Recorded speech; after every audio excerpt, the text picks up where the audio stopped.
At my wedding reception, my side of the hall was empty, everyone was at my sister's baby shower.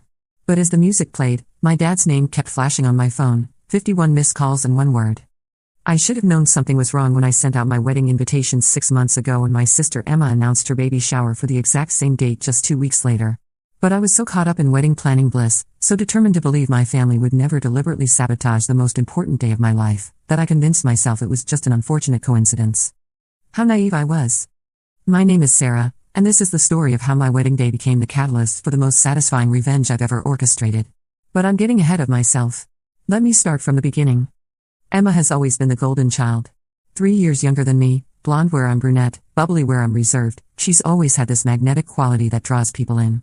Growing up, I watched as she effortlessly became the center of attention at every family gathering, every school event, every social situation. My parents, Linda and Robert, absolutely doted on her. She was their miracle baby, they said, born after they thought they couldn't have more children. I learned early to fade into the background. It was easier than competing for scraps of attention that would inevitably go to Emma anyway. I focused on my studies, got good grades, went to college on a scholarship, and built a successful career in marketing. I thought I'd found my place in the world when I met David 3 years ago at a conference in Chicago. David was everything I'd ever wanted in a partner. Kind, intelligent, supportive, and most importantly, he saw me. Really saw me, in a way my family never had. When he proposed last Christmas, I cried happy tears for the first time in years. Finally, I would have my moment.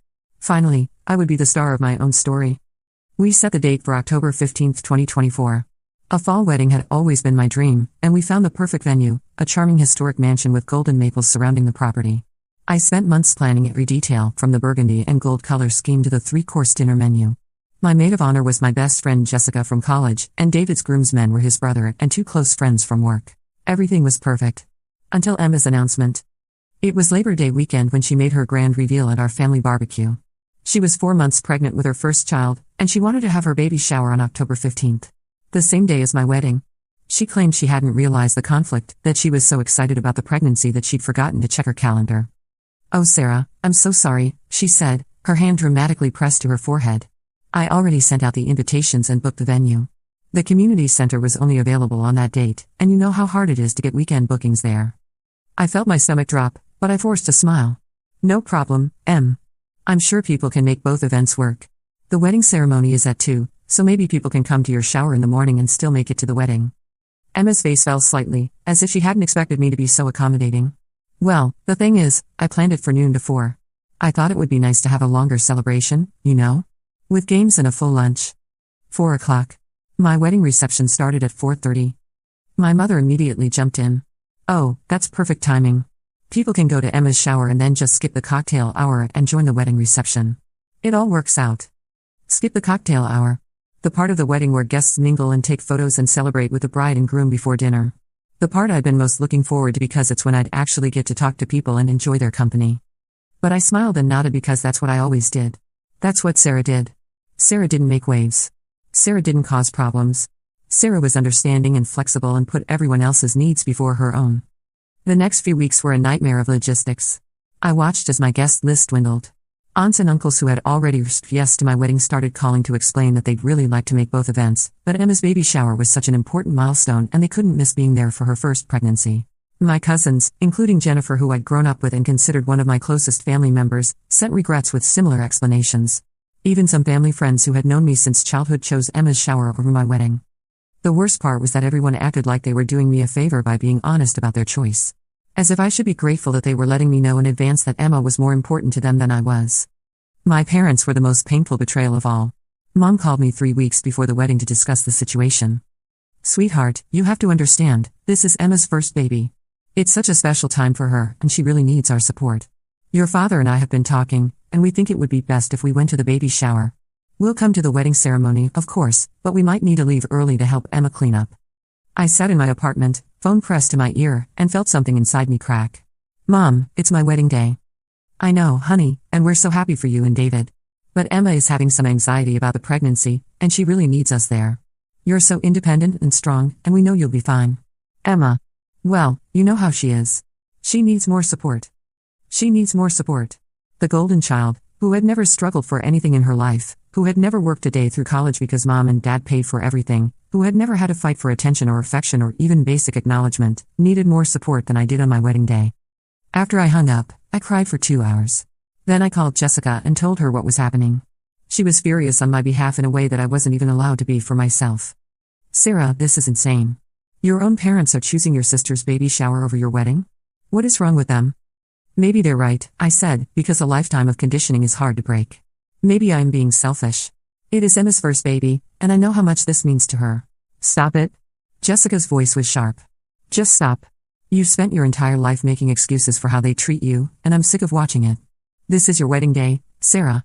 Your wedding day. If they can't prioritize you for one single day in your life, then they don't deserve to be there. She was right, but it didn't make it hurt any less. The wedding day dawned crisp and beautiful, with golden leaves falling like confetti from the maple trees. David and I had decided to stick with our original plans regardless of who showed up. We weren't going to let my family's dysfunction ruin our day. But standing at the back of the ceremony space, looking out at the rows of chairs, my heart sank. David's side was full. His parents, siblings, aunts, uncles, cousins, friends from work and college. They were all there, dressed in their finest, smiling and chatting and filling the space with warmth and celebration. My side had 23 people. Jessica, of course, looking fierce and beautiful in her burgundy maid of honor dress. My college roommate Katie and her husband. A few work colleagues. My elderly neighbor Mrs. Patterson, who had insisted on coming even though I'd only invited her out of politeness. David's family, bless them, had tried to spread themselves out to make my side look fuller, but the emptiness was still obvious. My parents did show up for the ceremony, sliding into the back row just as the music started. They looked uncomfortable and kept checking their phones. I later learned that Emma had been texting them throughout the entire ceremony, asking when they'd be able to leave. The ceremony itself was beautiful. David's vows made me cry happy tears, and when he kissed me as we were pronounced husband and wife, I felt a moment of pure joy despite everything. We had each other, and that was what mattered. But then came the reception. If the ceremony had been sparsely attended, the reception was a ghost town. David's family did their best to fill the space, but it was painfully obvious that the bride's side of the celebration was virtually non-existent. The DJ kept making announcements for traditional wedding activities, calling for the bride's family to join in, only to have silence follow. During the father-daughter dance, I had to dance with David's dad because my own father had already left for Emma's shower. Uncle Mike, my dad's brother who had raised me as much as my own parents during my childhood, danced with me instead. It should have been a sweet moment, but all I could think about was how my father had chosen helping Emma clean up party decorations over dancing with me at my wedding. The worst part was the phone. All through dinner, my phone kept buzzing with notifications. Text messages from family members at Emma's shower, sending photos of the beautiful decorations, the elaborate cake, the games and gifts. Photos of Emma glowing in a flowing maternity dress, surrounded by everyone I had grown up thinking of as my family. There was one photo that particularly stung. It was my parents, my grandparents, my aunts and uncles, and about 30 other family members and friends, all gathered around Emma as she opened presents. They were all laughing and smiling, clearly having the time of their lives. The timestamp on the photo was exactly when I was cutting my wedding cake.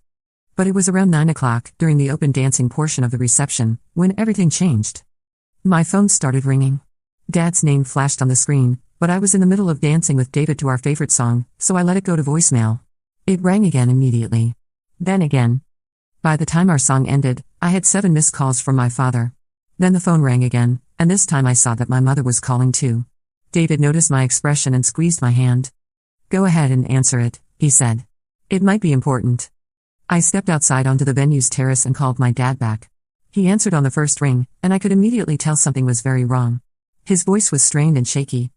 "Sarah, thank God. I've been trying to reach you." "Dad, what's wrong?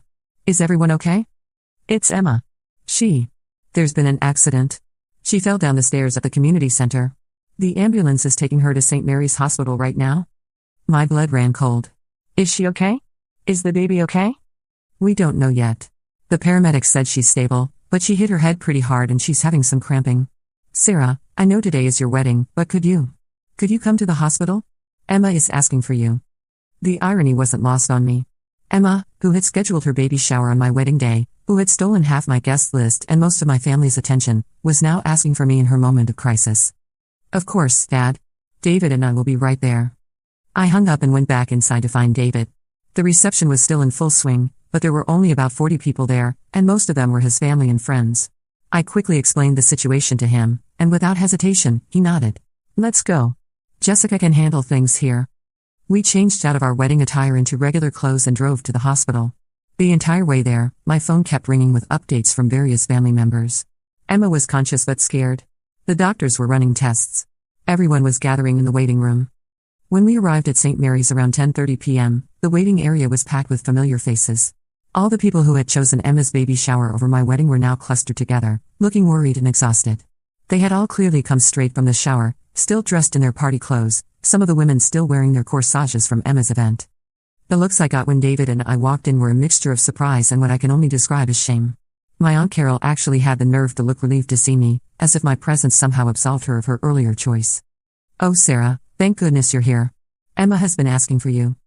My mother rushed over and hugged me, and for a moment I felt a flicker of the old family dynamic. The crisis had reset everything, and suddenly I was needed again. We waited for 3 hours. 3 hours of sitting in uncomfortable plastic chairs, drinking terrible coffee from vending machines, and making awkward small talk with relatives who had essentially snubbed me earlier that day. The cognitive dissonance was overwhelming. These same people who had considered Emma's baby shower more important than my wedding were now looking to me to be the stable, reliable family member who would help them through this crisis. Finally, Dr. Martinez came out with an update. Emma had a mild concussion and some bruising, but she and the baby were both going to be fine. She would need to stay overnight for observation, but there was no lasting damage. The relief in the room was palpable. People hugged and cried and started making plans for who would stay with Emma overnight, who would bring her things from home, who would help with follow-up appointments. I should have felt relieved too, and I did. Despite everything, Emma was my sister, and I didn't want anything terrible to happen to her. But as I sat there watching my family rally around her, something inside me finally snapped. These people had made their choice. They had decided that Emma's baby shower was more important than my wedding. They had chosen to celebrate her milestone instead of mine. And now, in her moment of need, they expected me to just fall back into my old role of the dependable family member who would always be there to help, no questions asked. But here's the thing about being invisible for most of your life. You learn to see things that other people miss. You notice patterns, inconsistencies, and details that others overlook because they're too focused on being seen themselves. And I had noticed something very interesting about Emma's fall. When we first arrived at the hospital, I had overheard a conversation between two of the paramedics who had responded to the call. They were talking to a nurse about the incident report, and one of them mentioned that Emma had fallen down only 3 steps, and that witnesses said she seemed to trip over her own feet rather than slip on anything. 3 steps. Emma had supposedly fallen down 3 steps at the community center. But I had been to that community center many times over the years for various family events. The main hall where parties were held was on the ground floor. There was only one staircase in the building, and it led to the second-floor offices that were always locked during weekend events. So why was Emma on the stairs in the first place? I filed this information away and said nothing. I hugged Emma when I was finally allowed to see her, told her I was glad she was okay, and played the part of the concerned sister.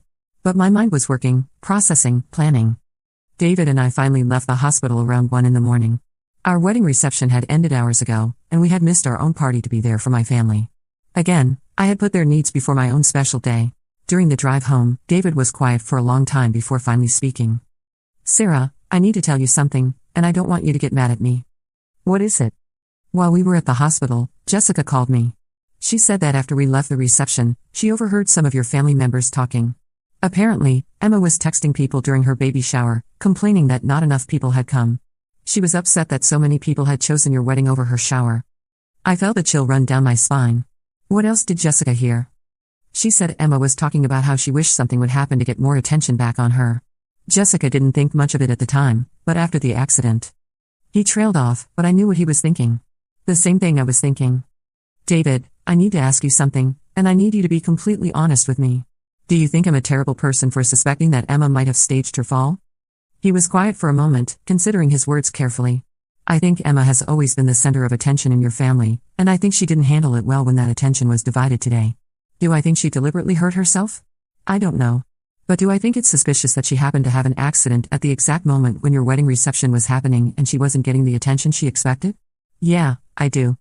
We spent the rest of the drive in contemplative silence. By the time we got home to our apartment, I had made a decision. I was done being invisible. I was done being the understanding sister, the flexible daughter, the family member who always accommodated everyone else's needs at the expense of her own. If Emma wanted to play games, then I would play games too. But I would play them better. The next morning, I started my investigation. I called the community center and spoke to the janitor who had been working that day. His name was Frank, and he had been the one to find Emma after her fall. I explained that I was Emma's sister and that I was calling on behalf of our family's insurance company to gather information about the incident for our records. This wasn't entirely true, but it gave me the credibility I needed to get detailed information. Frank was happy to talk. He said he had found Emma at the bottom of the 3 steps that led to the second-floor offices. She claimed she had been looking for a bathroom and had gotten confused about the building layout. But Frank thought it was strange because there were clearly marked bathrooms on the main floor, and the second-floor area was obviously marked as off-limits with a locked door at the top of the stairs. Seemed like a nice enough lady, Frank said, but I couldn't figure out why she'd gone up there in the first place. The door was locked, so it's not like she could have gotten into the offices anyway. I thanked Frank for his time and hung up with a growing sense of certainty. Emma's story didn't add up. Next, I called my cousin Jennifer, who had been at the baby shower. I asked her casually how the party had been going when Emma had her accident. "Oh, it was kind of awkward, actually," Jennifer admitted. Emma seemed really stressed about the turnout. She kept checking her phone and complaining that people were leaving early to go to your wedding. She was pretty upset about it, honestly. She disappeared for like 15 minutes right before the accident, and when she came back, she seemed really agitated. 15 minutes. Emma had left her own party for 15 minutes before her mysterious fall down the stairs to a locked door. But I needed more evidence. I needed proof. That's when I remembered something that might be the key to everything. Emma was obsessed with social media. She documented every moment of her life on Instagram, Facebook, and TikTok. She had been posting constantly about her pregnancy and the baby shower preparations. I spent the next 2 hours going through her social media posts from the day of the wedding. What I found was even more damning than I had expected. Emma had posted a series of Instagram stories throughout her baby shower. The timestamps were very revealing. She had posted a cheerful photo of the decorations at 12:30 p.m., another photo of guests arriving at 1:15 p.m., a video of herself opening presents at 2:45 p.m. But then there was a gap. No post between 2:45 p.m. and 4:30 p.m., when she posted a photo from the hospital with the caption "Scary moment today, but baby and I are both okay. Thank you to everyone who came to support us. #blessed, #pregnancy scares, #family first." The timing was too convenient. Her last post before the accident was at 2:45 p.m., right when my wedding ceremony was ending and people would have been starting to leave her party to come to my reception. The accident happened around 3:15 p.m., according to the hospital records. And her first post afterward was at 4:30 p.m., exactly when my reception was supposed to start. But the most telling piece of evidence was something I found buried in her Twitter history. At 2:50 p.m. on the day of the wedding, Emma had tweeted and then quickly deleted a message. But the internet is forever, and I was able to find a cached version of the tweet. It read, "Can't believe people are leaving my baby shower for a wedding. Don't they realize this is more important? I need to do something to make them stay." I screenshot the cached tweet and saved it to my phone. Combined with Frank's testimony about the strange circumstances of the fall and Jennifer's account of Emma's mood before the accident, I now had a clear picture of what had really happened. Emma had staged her fall to regain the attention that she felt was being unfairly given to my wedding. She had deliberately hurt herself, risked her pregnancy, and traumatized our entire family because she couldn't stand not being the center of attention for one single day. The realization filled me with a cold, calculating anger that I had never felt before. This wasn't just about the wedding anymore. This was about a lifetime of manipulation, of being made to feel invisible, of watching Emma get away with increasingly selfish behavior while I was expected to be understanding and accommodating. It was time for Emma to face some consequences. But I couldn't just confront her directly. Emma was a master manipulator, and she would find a way to turn the situation around and make herself the victim. I needed a more strategic approach. I spent the next week planning my revenge while playing the part of the concerned sister. I visited Emma in the hospital, brought her flowers, and listened to her recount the story of her fall with increasingly dramatic embellishments. Each time she told it, the stairs got steeper, the fall got scarier, and her injuries got more severe. She had also started hinting that she might sue the community center for having unsafe conditions that had caused her accident. This was the final straw for me. Not only had Emma staged the fall, but now she was planning to commit fraud by suing an innocent venue. I couldn't let that happen. The first part of my plan was to gather more evidence. I contacted the community center and asked if they had security cameras in the building. They did, and after I explained that I was representing our family's insurance company and needed the footage to process Emma's potential claim, they agreed to let me view the footage. I had to sign some paperwork and pay a small fee for the copy, but my background in marketing had taught me how to present myself professionally and convincingly. What I saw on that security camera was everything I needed to confirm my suspicions. The video showed Emma leaving the main party room at 2:52 p.m., looking agitated and checking her phone. She walked directly to the staircase leading to the second-floor offices, looking around to make sure no one was watching her. She climbed the 3 steps, tried the locked door, and then positioned herself at the top of the stairs. And then, clear as day, the video showed Emma deliberately throwing herself down the 3 steps, making sure to hit her head on the wall at the bottom. She had staged the entire thing. I asked for a copy of the video footage for family records, and they provided it to me on a USB drive. Now I had everything I needed to expose Emma's lies. But I still needed to be strategic about how I revealed this information. If I just showed the video to my family, Emma would claim I was jealous and trying to sabotage her during a vulnerable time. I needed a way to make the truth undeniable and ensure that Emma faced real consequences for her actions. That's when I remembered that Emma had been talking about suing the community center. If she filed a fraudulent lawsuit, that would be a federal crime. And if I could prove that the lawsuit was fraudulent, Emma would face serious legal consequences. I waited 2 more weeks, playing the supportive sister role while Emma milked her accident for all the sympathy she could get. She had extended her hospital stay by claiming ongoing headaches and anxiety about the pregnancy. She had posted dozens of social media updates about her trauma and how grateful she was for all the support from family and friends. The wedding that she had ruined was barely mentioned by anyone in the family. It was as if it had never happened. Finally, Emma announced that she was going to sue the community center for negligence. She had consulted with a personal injury lawyer and was confident that she had a strong case. That's when I made my move. I called Emma's lawyer directly and asked to speak with him about my sister's case. I told him I was a witness to the accident and had information that might be relevant to the lawsuit. When I met with the lawyer, I brought everything. The cached Twitter screenshot, Frank's testimony about the suspicious circumstances of the fall, Jennifer's account of Emma's mood before the accident, and most importantly, the security camera footage showing Emma deliberately throwing herself down the stairs. The lawyer's face went white as he watched the video. "Ms. Johnson, are you absolutely certain this video is authentic?" "Yes, I obtained it directly from the community center's security system. You can verify its authenticity with them." He was quiet for a long moment, studying the footage. "This changes everything. If your sister files this lawsuit knowing that she deliberately caused her own fall, she could be charged with fraud, perjury, and filing a false police report." "I understand that," I said. "I'm not trying to get my sister in trouble, but I can't let her commit fraud against an innocent business. The community center doesn't deserve to be sued for something that Emma did to herself." The lawyer agreed to contact Emma and her representation to let them know about the video evidence. He also advised me to turn the footage over to the police, since Emma had filed an incident report claiming that the community center's negligence had caused her fall. That evening, I got a frantic call from my mother. "Sarah, what have you done? Emma's lawyer just called and said something about video evidence and fraud charges. What is going on?" "Mom, I need you to sit down, because what I'm about to tell you is going to be hard to hear." I explained everything. The suspicious circumstances of Emma's fall, the timeline that didn't make sense, the cached Twitter post, and finally, the security camera footage that showed Emma deliberately hurting herself. My mother was silent for a long time after I finished talking.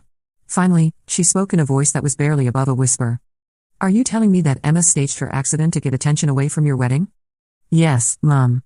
That's exactly what I'm telling you. But she could have seriously hurt herself. She could have lost the baby. I know. She was willing to risk her pregnancy just to make sure she stayed the center of attention." My mother hung up without another word. The next few days were chaotic. Emma called me screaming, accusing me of betraying her and trying to ruin her life. She claimed the video must be fake, that I had somehow manipulated it because I was jealous of her pregnancy. "You've always been jealous of me, Sarah." She shrieked into the phone. "You can't stand that I'm having a baby and getting attention, so you're making up lies to hurt me." I stayed calm, which seemed to infuriate her even more. "Emma, I have the original video file from the community center's security system. The timestamp data is embedded in the file. There's no way to fake that. I don't care what you think you have. Nobody's going to believe you over me. I'm the one who got hurt. I'm the victim here." But her confidence was already starting to crack. Over the next 48 hours, I watched as Emma's carefully constructed narrative began to unravel in real time. First, her husband Mark called me. His voice was strained and tired, like he hadn't slept in days. "Sarah, I need to ask you something, and I need you to be completely honest with me. Did Emma really stage her fall?" I could hear the pain in his voice, and for a moment I felt sorry for him. Mark was a good guy who genuinely loved Emma, and discovering that your wife is capable of such manipulation had to be devastating. "Mark, I'm going to send you the video. You can watch it and decide for yourself." 20 minutes later, he called me back. He was crying. "Oh God, Sarah. What kind of person does something like this? She could have lost the baby. She could have seriously injured herself. All for what? Attention? I'm sorry, Mark. I really am. I know this has to be incredibly hard for you. The worst part is that I'm starting to remember other things. Times when she's had mysterious accidents or illnesses right when something important was happening for someone else. I thought I was being paranoid, but now. God, what have I married?" That conversation was the beginning of Emma's support system crumbling. Mark, who had been her biggest defender and enabler, was now questioning everything about their relationship. The second crack in Emma's facade came when Aunt Carol called me. Carol had always been Emma's favorite aunt, the one who spoiled her with expensive gifts and constant praise. "Sarah, honey, I need to talk to you about this video everyone's discussing." I haven't seen it yet, but Emma called me crying, saying you're trying to frame her for something she didn't do. I offered to send her the video, and she agreed to watch it. An hour later, she called me back, and her voice was completely different. "Oh my God, Sarah. I watched that video 3 times, and there's no question about what happened. Emma deliberately threw herself down those stairs. But that's not even the worst part." "What do you mean?" I started thinking about other incidents over the years. Remember when Emma had that mysterious stomach bug during your high school graduation? And when she sprained her ankle right before your college graduation party? And that time she had a panic attack during your engagement party? My blood ran cold as the pattern became clear. You think she's been doing this for years? I think Emma has been sabotaging your important moments for a very long time, and we've all been too blind to see it. I'm so ashamed, Sarah. I'm so sorry for how we've treated you. As the video evidence circulated among family members, more and more people began to connect dots that they had previously ignored. Emma's history of convenient crises was suddenly being viewed through a very different lens.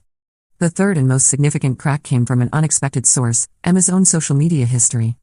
Jessica, who had been doing her own detective work, discovered that Emma had a pattern of posting cryptic messages before her various accidents over the years. Messages like "sometimes you have to make your own luck and people don't appreciate what they have until something bad happens" always seemed to appear on Emma's social media accounts a day or two before she would have some kind of crisis that required family support. But the evidence was overwhelming, and Emma's own lawyer advised her to drop the lawsuit immediately to avoid criminal charges. The community center agreed not to press charges in exchange for Emma signing a statement admitting that she had caused her own fall and agreeing never to pursue legal action against them. The family fallout was swift and decisive. Once my parents saw the video evidence, they were horrified by Emma's behavior. My father, who had always been Emma's biggest defender, was particularly shaken by the realization that she had been willing to risk her unborn child for attention. Emma tried to spin the story, claiming that she had been having a mental health crisis and that the family should be supporting her instead of condemning her. But the damage was done. The cash Twitter post, combined with the video evidence, made her motivations crystal clear. The most satisfying moment came when Emma was forced to post a public apology on social media, admitting that she had lied about the circumstances of her fall and apologizing to the community center for the false accusations.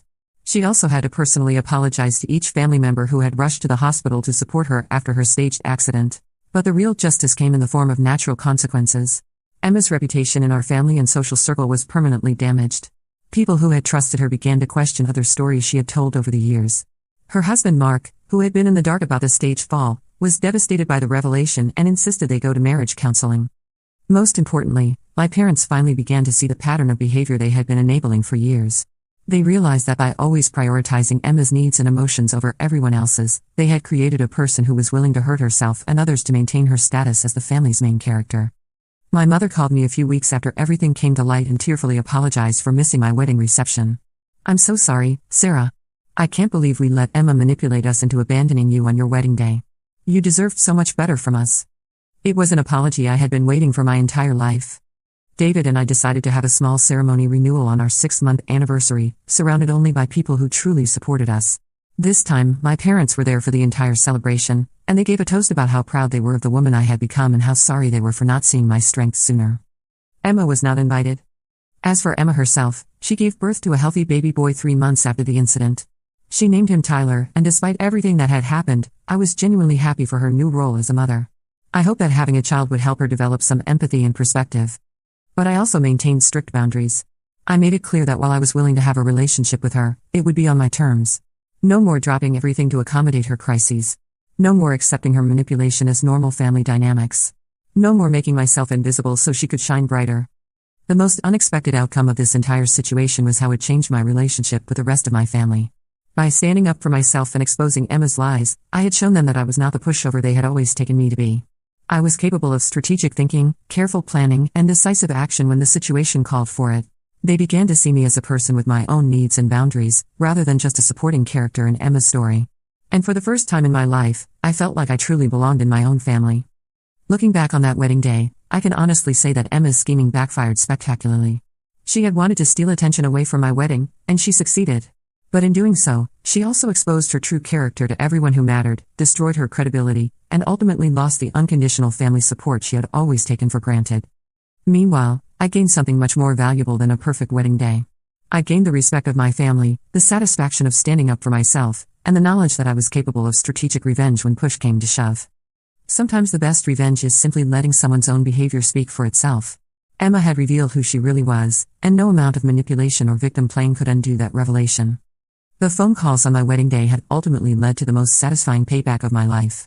And the best part was, I never had to become the villain to get it. I just had to stop being invisible long enough to let the truth come to light. Emma learned that actions have consequences, and I learned that I was much stronger than I had ever given myself credit for. It was a lesson worth waiting 30 years to learn.